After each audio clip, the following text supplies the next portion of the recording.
नमस्कार, मी केतकी जोशी. टॉक टाइममध्ये तुमच्या सगळ्यांचं स्वागत आहे. आजचा दिवस आहे हेल्थ टॉक टाइमचा.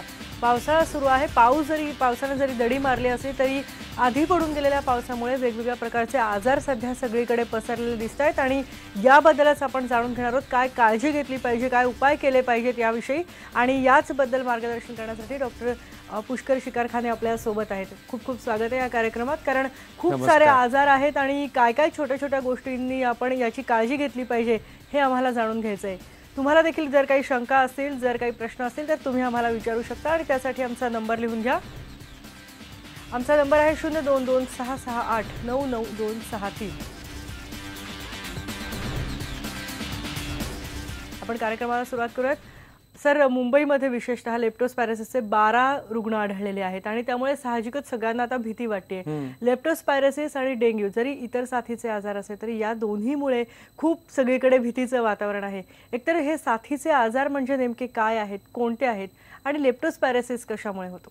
बरोबर. साथीचे आजार म्हणजे जे दर पूर्ण वर्षभर अशा प्रकारचे पेशंट जेव्हा आपल्याला दिसत नसतात आणि अचानक एखाद्या काळामध्ये एकाच आजाराचे बरेच रुग्ण आपल्याला दिसायला लागतात, त्याला साथ पसरली असं पण म्हणतो मी. एपिडेमिक डिसीज असं त्याला म्हटलं जातं. तर पावसाच्या सुमारास जेव्हा पाणी साठतं त्याच्यातून निर्माण होणारे हे आजार आहेत. त्यातला डेंग्यू आणि मलेरियाबद्दल आपण बरीच माहिती आतापर्यंत लोकांना पोहोचलेली आहे की हे डासांच्या मार्फत पसरणारे आजार आहेत. परंतु हा लेप्टोस्पायरोसिस जो आजार आहे तो थोडा वेगळ्या प्रकारे पसरतो. त्याचा जो जंतू आहे तो प्राण्यांना सुद्धा आजारपण निर्माण करतो आणि विशेष करून उंदीर आणि तत्सम इतर पण सगळे म्हणजे गायी, म्हशी, कुत्रे अशा प्रकारे सगळ्या प्राण्यांना याच्यामुळे इन्फेक्शन होऊ शकतं. काही काही प्राण्यांना ते इन्फेक्शन झालेलं कळत पण नाही. प्राणी नॉर्मल दिसतो पण त्यांच्या लघवीतून याचे जंतू बाहेर पडत असतात. आणि जेव्हा पाणी साठतं, जेव्हा आता 19 जूनच्या दिवशी आपल्याकडे मुंबईमध्ये पूरसदृश परिस्थिती झाली, तर अशा प्रकारे साठलेल्या पाण्यामध्ये जेव्हा प्राण्यांची लघवी मिसळते आणि त्यातून माणसं जेव्हा चालतात तर त्यांच्या पायाला असलेल्या बारीक सारीक जखमा त्यातून हे जंतू माणसांच्या शरीरामध्ये शिरतात आणि साधारणतः 3 ते 20 दिवसाचा इन्क्युबेशन पिरियड म्हणजे त्याची शरीरात वाढ झाल्यानंतर ह्याची लक्षणं दिसायला लागतात, जी तापाच्या स्वरूपात येतात. अंगदुखी, डोकेदुखी, स्नायू खूप दुखणं, कावीळ होणं, कधी कधी किडनी फेल्युअर होणं आणि खूप सिरियस झालेल्या पेशंटना श्वासाचा त्रास होऊन व्हेंटिलेटरवर ठेवायला लागणं आणि मृत्यू. आता हे 12 जण ऍक्च्युली आपल्या महानगरपालिकेच्या रुग्णालयामध्ये दगावलेले आहेत. तर त्याच्यापेक्षा कितीतरी जास्त लोकांना याची लागण झालेली असणार. तर हा असा मोठा आजार आहे. नक्कीच. सर, याबद्दल जाणून घ्यायचंय पण फोन आहे आपल्याला भंडाऱ्याहून अविभाऊ कुंभारे यांचा. प्रश्न विचारा. हॅलो, मी अविभाऊ कुंभारे बोलतो. नमस्कार जी साहेब. ते सिकल सेल ची हॅलो हा ते सिकल सेलची बिमारी आहे ते कसं काय रोग? हॅलो. हा, सिकल सेल हा आजार हा साथीच्या रोगामध्ये येत नाही. तो एक प्रकारे रक्ताचा दोष आहे आणि मला वाटतं त्याच्याबद्दल आता बोलण्यात विशेष. पुढचा फोन आपण घेऊयात. पुण्याहून संदीप लहाने आहेत. संदीप, प्रश्न विचारा. हा मॅडम, मी पुण्यावरून बोलतो. हा, बोला. हा संदीप, तुमच्या टीव्हीचा आवाज कमी करा आणि मग प्रश्न विचारा प्लीज. हा मॅडम, असा विषय होता की आता ह्या महिन्यामध्ये खूप माशा असतात बघा, माशा. ह्या माशांमुळे कुठला साथीचे आजार होऊ शकतात का हे विचारायचं होतं. खूप छान प्रश्न विचारला. मगाच्या माझ्या बोलण्यामध्ये ते आलं नव्हतं की जे दुसऱ्या प्रकारे पसरणारे साथीचे आजार म्हणजे जे पाणी आणि अन्नामार्फत पसरणारे आजार आहेत. त्याच्यामध्ये गॅस्ट्रो आणि कॉलरा, टायफॉइड आणि लिव्हरला होणारी जी कावीळ आपण म्हणतो अशा प्रकारे रोगांचा प्रसार होतो. आणि ह्याच्या प्रसारामध्ये घर माशा ज्या असतात त्यांचा खूप मोठा सहभाग असतो. कारण उघड्यावर केली जाणारी विष्ठा आणि त्याच्यावर जेव्हा माशा बसतात तेव्हा त्या माशा उडून जेव्हा इतर खाद्यपदार्थांवर बसतात तेव्हा त्यातून होणारा जो प्रसार आहे तर त्यामुळे बाहेरचं खाणं किंवा विशेष करून उघड्यावरचे न शिजवलेले पदार्थ खाणं हे अशा प्रकारच्या आजारांना आमंत्रण देण्यासारखं आहे. टायफॉइड बद्दल मला वाटतं आपण बोललो, तोही त्यातला अशाच प्रकारे पसरणारा एक आजार आहे. अच्छा, पुढचा फोन आपण घेऊयात. संगमनेरहून दत्तू गायकवाड आहेत. दत्तू, प्रश्न विचारा. हा, मी काय म्हणतो मॅडम, पाणी जे नदीला गटू येतं ना, तर मुलांचे घसे आणि डोकं दुखतं अर्ध, त्याच्यावर काय उपचार डॉक्टर साहेबांना? पाणी पावसाळ्यामध्ये खूप ठिकाणी गढूळ येतं, त्याच्यामुळे त्यांचे घसे दुखतायत आणि डोकं खूप दुखतंय, तर काय केलं पाहिजे याच्यासाठी? साधारणतः गढूळ पाण्यामधून अशा प्रकारे घसा दुखण्याचा आजार पसरण्याचं माझ्या ऐकिवात नाही, परंतु त्यांना कदाचित इतर जे व्हायरसचे आजार असतात जेही साथीच्या आजारामध्येच येतात, त्यातला इन्फ्लुएन्झा हा एक आजार आपण ऐकलेलाच आहे, ज्याला आपण स्वाईन फ्लू म्हणत होतो, आणि तत्सम इतर बरेचसे बारीक सारीक सर्दीचे आजार ह्याचा प्रसार सुद्धा ह्या दिवसांमध्ये होत असतो. आणि त्यासाठी सगळ्यात मोठी काळजी घेणं म्हणजे जेव्हा सर्दी असेल, खोकला असेल, तेव्हा आपल्या तोंडावर रुमाल धरणं आणि इतरांशी उगाच हस्तांदोलन करणं वगैरे टाळणं, कारण याच्यातून स्पर्शातून सुद्धा ह्या आजारांचा प्रसार होतो. पण त्याचबरोबर त्यांनी जे गढूळ पाण्याबद्दल बोलले, तर त्याचीसाठी नोंद आपण घेतली पाहिजे की पाणी गाळून घेणे किंवा त्यात तुरटी फिरवणे आणि पहिल्यांदा तो गाळ काढून घेणे आणि मग जे पाणी आहे ते उकळून घेणे, अशा प्रकारे ते त्यांना होणारे पोटाचे विकार टाळण्यासाठी नक्कीच फायदा होईल. पुढचा फोन बीडहून आहे, बाळू खाताळ यांचा. बाळू, प्रश्न विचारा. तुमच्या टीव्हीचा आवाज कमी करा आणि मग प्रश्न विचारा. आपण विरारचा घेऊयात पुढचा फोन. हिमांशू मोरे आहेत विरारहून. हिमांशू, प्रश्न विचारा. काही तांत्रिक कारणामुळे आपला संपर्क होत नाहीये. उमरखेडहून पुढचा फोन आहे, ओमकार शिंदे यांचा. ओमकार, प्रश्न विचारा. मॅडम, पावसाळ्यात चिकनगुन्यापासून काळजी कशी घ्यावी? चिकनगुनिया सुद्धा पावसाळ्यातला एक आता लोकांमध्ये अवेअरनेस केवढा आहे बघा, की सगळ्यांना आजारांची माहिती आहे. चिकनगुनिया हा परत डासातून पसरणारा आजार आहे, त्यामुळे काळजी कशी घ्यावी तर आपण बेसिकली आपलं डासांपासून प्रतिबंध, डास चावण्यापासून प्रतिबंध केला पाहिजे. यासाठी पहिल्यांदा डासांची उत्पत्ती कशी टाळता येईल तेही बघितलं पाहिजे. तर आपल्या आजूबाजूला साठलेलं जे काही पाणी असेल, विशेष करून स्वच्छ पाणी असेल, ते सुद्धा आपल्याला तिथून काढून टाकलं पाहिजे. बऱ्याच वेळा आपल्याला वाटतं की खराब पाण्यातूनच जंतूंचा प्रसार होतो, पण स्वच्छ पाण्यातून सुद्धा मलेरिया, डेंग्यू आणि अशा विविध प्रकारचे आजारांचा प्रसार होत असतो. तर आजूबाजूला पडलेले उघडे डबे किंवा नारळाच्या करवंट्या किंवा कधी उघडे टायर किंवा आपल्या घरातलीच कुंड्यांच्या खालच्या ताटल्या किंवा एअर कंडिशनरच्या मधून गळणारं पाणी, फेंगशुईच्या वस्तूंमध्ये असलेलं पाणी, हे आपण वेळोवेळी तिथून ते रिकामं केलं पाहिजे. घरामध्ये ते साठवून ठेवलेलं पाणी असतं जे आपल्याला लागतं कधी घरात वापरण्यासाठी, तर त्या सुद्धा पिंप किंवा ज्या बादल्या वगैरे आहेत त्या आठवड्यातून एकदा तरी त्या रिकाम्या केल्या पाहिजेत, जेणेकरून अशा प्रकारे जंतूंची वाढ होणार नाही. घरी करण्यासारखे एक अजून छोटंसं, आपल्या ज्या बिल्डिंग्सवर ज्या टाक्या असतात त्या टाक्यांमध्ये सुद्धा एक कॉपरची जाळी बसवलेली असते, जेणेकरून हे डास त्या टाक्यांच्या आत जाऊन तिथे अंड्यांची उत्पत्ती होणार नाही. तर त्या सुद्धा जाळ्या व्यवस्थित अवस्थेमध्ये आहेत हे प्रत्येक बिल्डिंगचे जे कमिटी मेंबर आहेत त्यांनी ते खात्री करून घेतली पाहिजे. अगदी, आणि हे करता येण्यासारखे उपाय आहेत खरं तर. सोलापूरहून बालाजी हवळे आहेत, पुढचा फोन आपण घेऊयात. बालाजी, प्रश्न विचारा. Hello madam. हा, बोला. मला पावसाळा दिवस लागला ना मॅडम, सर्दी जास्त होते बघा, अलर्जी आहे मला.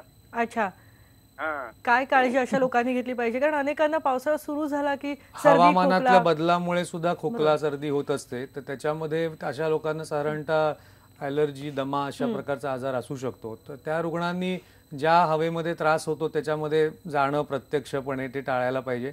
आणि जरूर लागली तर त्यावेळी त्यांनी त्याचे जे उपाय असतात, म्हणजे ते पंप वगैरे वापरावा लागतो किंवा काही औषधं घ्यायला लागतात, ती वापरली पाहिजेत. आणि त्याचबरोबर नियमित व्यायाम करत राहणं किंवा सोपे सोपे उपाय, तुळशीची 2 पानं खाणं, बेलाची 2 पानं खाणं, कडुनिंबाची 2 पानं खाणं, अशा प्रकारचे जे आपल्या आयुर्वेदात सांगितलेले उपाय आहेत, किंवा प्राणायाम करत राहणं, चांगलं रोज ध्यान धारणा, नामस्मरण असं करणं, ह्या सगळ्यांनी मनशांती वाढल्यामुळे सुद्धा अशा प्रकारच्या ॲलर्जीच्या आजारांपासून विशेष करून आपल्याला दूर राहता येईल. खूप महत्वाचा मुद्दा तुम्ही सांगितलेला आहे. मुंबईहून आहे पुढचा फोन, अतुल केळुसकर आहेत. अतुल, प्रश्न विचारा. नमस्कार डॉक्टर सर. नमस्कार. माझा एक प्रश्न असा होता की जर नाईलाजाने साचलेल्या पाण्यातून चालावं लागलं आणि त्यावेळेस जर पायाला जखम असेल तर घरी आल्यानंतर काय काळजी घ्यायची?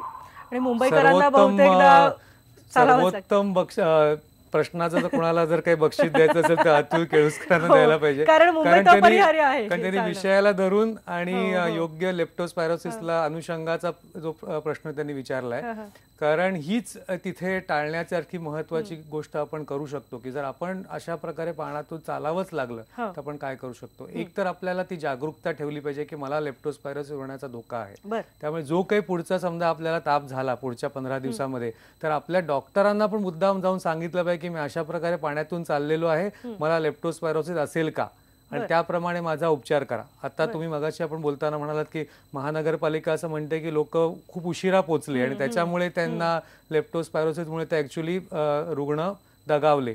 तर याच्यामध्ये डॉक्सीसायक्लिन आणि ॲझिथ्रोमायसिन अशा प्रकारची तशी सोपी औषधं आहेत, पण जी जर बरोबर वापरली गेली अशा तापामध्ये तर हे पेशंट लवकर बरे होऊ शकतात. एक उपाय ते करू शकतात की ते खूप वेळ पाण्यातून चालले असतील आणि अशी भीतीच असेल तर 200 मिलीग्रॅम डॉक्सीसायक्लिन गोळीचा प्रिव्हेंटिव्ह डोस अशा वेळी आपण देऊ शकतो. फक्त ही गोळी जी आहे ती गर्भवती स्त्रियांनी आणि 8 वर्षाच्या खालील मुलांनी ती घ्यायची नाहीये. तर तेवढं लक्षात ठेवून इतर लोकांचं जर असं चालावंच लागलं पाण्यामधून तर ते प्रिव्हेंटिव्ह म्हणून अशी गोळी घेऊ शकतात. थोडंसं या गोळीमुळे पोटामध्ये मळमळणं वगैरे असा त्रास होऊ शकतो.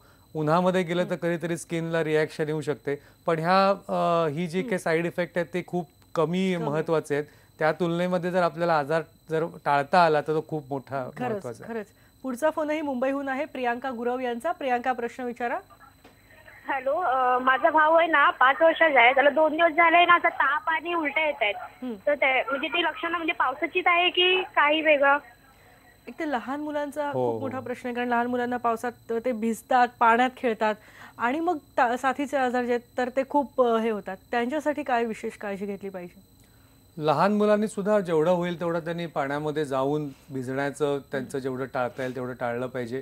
बाकी मग त्यांच्या लहान मुलांच्या डॉक्टरांना सुद्धा वेळोवेळी त्यांनी दाखवलं पाहिजे आणि त्यांनी अशा प्रकारे जागरूकताच ठेवली पाहिजे. जे काही आपण आता मोठ्यांसाठी बोललो ते सगळं लहानांना सुद्धा तेवढंच महत्वाचं आहे आणि त्यांचं सुद्धा जे काही वॅक्सिनेशन्स वगैरे जी चालू असतात ते वेळच्या वेळी ती होत असल्याचा फायदा होतो. ह्या अडाणी समजा आपण जर लसींबद्दल थोडंसं आता माझ्या तोंडून बोललं गेलं तर एक आपल्याला करता येतं की फ्लूची जी लस आहे, इन्फ्लुएन्झाची लस, ती आपण वर्षातून एकदा देऊ शकतो आणि त्याचा लहान मुलांना नक्की फायदा होऊ शकतो. त्याचप्रमाणे न्यूमोकॉकल वॅक्सिन हे सुद्धा अशा प्रकारे खोकल्याचे आजार ते पुढे जास्त प्रकारे बळावून त्याचं रूपांतर निमोनियामध्ये होऊ नये म्हणून ते आपण लहान मुलांनाही देऊ शकतो. तसंच 65 वयाच्या वरच्या लोकांना सुद्धा हे वॅक्सिनेशन वापरावं असं रेकमेंडेशन आहे. आणि त्याचबरोबर कोणाला जरा इतर काही आजार असतील, डायबिटीज असेल, हृदयाचे विकार आहेत, ज्यांना फुफ्फुसाचे रोग आहेत, ज्याला COPD, अस्थमा, दमा असे आजार आहेत, अशा किंवा HIV चे पेशंट आहेत, अशा सगळ्यांनी ह्या प्रकारच्या लशी जाणीवपूर्वक घेतल्या पाहिजेत, कारण त्यांची प्रतिकारशक्ती ही मुळातच कमी असल्यामुळे त्यांना आजाराची भीती जास्त असते. नक्कीच. आणखीही आपल्याला खरं तर उपचार आणि काळजीविषयी जाणून घ्यायचंय, पण टॉक टाइम मध्ये एक ब्रेक घेऊयात आणि ब्रेक नंतर परत भेटूयात.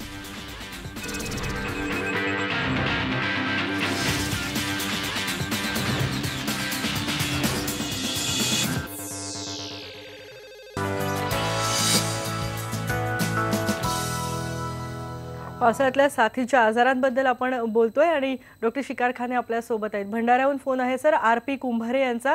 प्रश्न विचारा. हा, ते अंगावर पित्त खूप येऊन राहिलं.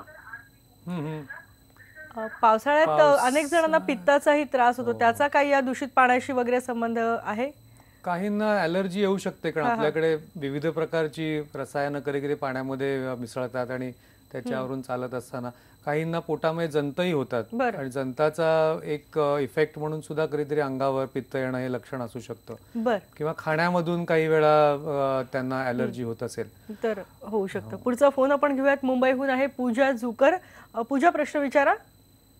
माझ्या आईला 5 वर्षापूर्वी चिकनगुनिया झालेला, तर तेव्हापासून म्हणजे तिचा आता क्लिअर झालाय तो, तरी सुद्धा तिचे हातपाय डोके वगैरे दुखतात आणि तेव्हापासून माझेही डोके वगैरे दुखतात, मला जास्त काम नाही होत वाकून. तर मला भविष्यात हा रोग होण्याची शक्यता आहे का, किंवा त्यासाठी मी काय करावं? चिकनगुनियाचा परिणाम म्हणून कधीतरी खूप वर्ष चालणारा आर्थरायटिस होऊ शकतो, तर तसं काहीतरी पूजाच्या आईंना झाल्यासारखं दिसतंय. आणि तिला जे दुखत असेल त्याला तिलाही कदाचित सौम्य स्वरूपामध्ये चिकनगुन्या तेव्हा होऊन गेला असेल, कदाचित त्याचं त्यावेळी निदान झालं नसेल, तर असंच काहीतरी असावं. चिकनगुन्या होऊ नये म्हणून काही उपाय आहे? हे परत डासांपासूनच प्रतिबंध. म्हणजे मला तर वाटतं की ज्या भागामध्ये खूप डास आहेत ना, तिथे लोकांनी घरातला सुद्धा जाळ्या लावून घ्याव्या आणि स्वतः झोपताना मच्छरदाणीचा वापर करावा. त्याचबरोबर अंगाला लावण्याचे जे मॉस्किटो रिपेलंट प्रकारची क्रीम असतात त्याचाही त्यांनी वापर करावा, कारण असं करून प्रतिबंध केल्याशिवाय हे आजार टाळता नाही. नक्कीच नक्कीच. आणखी आपल्याला जाणून घ्यायचंय, पण पुन्हा एकदा टॉक टाइम मध्ये एका ब्रेकची वेळ झाली आहे. पहा फक्त IBN लोकमत.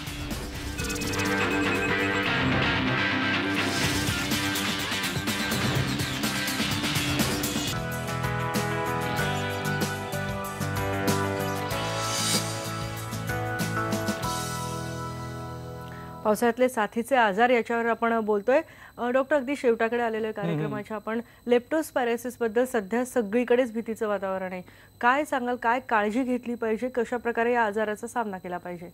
मला काय वाटतं ना की एखाद्या व्यक्तीला जर ताप आला तर त्यांनी सध्याच्या परिस्थितीत ताबडतोब डॉक्टरी सल्ला घेतला पाहिजे. डॉक्टरांनी सुद्धा ह्या आजाराबद्दल जास्त जागरूक राहिलं पाहिजे आणि लेप्टोस्पायरोसिसची ब्लड टेस्ट करून घेतली पाहिजे. ही ब्लड टेस्ट कधीतरी पॉझिटिव्ह येतही नाही आणि ती 2-4 दिवसांनी रिपीट केल्यानंतर ती पॉझिटिव्ह जी निगेटिव्ह असते ती पॉझिटिव्ह होते. तर ह्याची पण जाणीव डॉक्टरांनी ठेवणं आवश्यक आहे. शंका असेल तर ॲझिथ्रोमायसिन किंवा डॉक्सिसायक्लिन ह्या औषधांचा एक 7 दिवसाचा, डॉक्सिसायक्लिन जरी 7 दिवस आणि ॲझिथ्रोमायसिनला एक 4-5 दिवसाचा कोर्सही पुरतो, तो करून घेतला पाहिजे. आणि जर अजून पेशंट जास्त आजारी वाटत असेल तर त्यांना हॉस्पिटलमध्ये ॲडमिट केलं पाहिजे. मला इथे अजून एक मुद्दा काही करावासा वाटतो की सरकारने सुद्धा ह्याची जाणीव ठेवली पाहिजे की अशा प्रकारे जर पूरसदृश परिस्थिती जर होऊन गेली आणि त्याच्यातून ही साथ पसरण्याची शक्यता असेल तर ह्याबद्दलची माहिती लोकांमध्ये ताबडतोब पसरवायला सुरुवात केली पाहिजे. डॉक्टरांनाही याबद्दल त्यांनी जास्त सेन्सिटाईज केलं पाहिजे आणि अशा प्रकारे पाणी तुंबणार नाही यासाठी सरकारने काहीतरी केलं पाहिजे. म्हणजे मला खूप दुःख होतं की आपला देश हा मंगळावर यानं पाठवतो आणि मोठ्या मोठ्या काही काही गोष्टी करतो आणि मुंबईसारख्या शहरामध्ये त्याच भागामध्ये दरवर्षी कसं पाणी साठतं. म्हणजे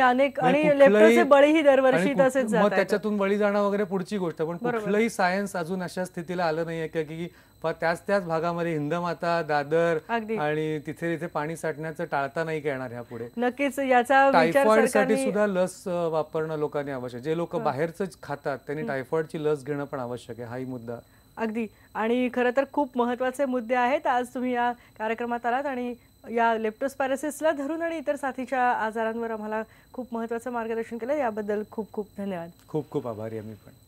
आज टॉक टाइम मध्ये आपण इथेच थांबतोय. उद्या पुन्हा भेटणार आहोत नवीन विषयासह. पहा फक्त IBN लोकमत.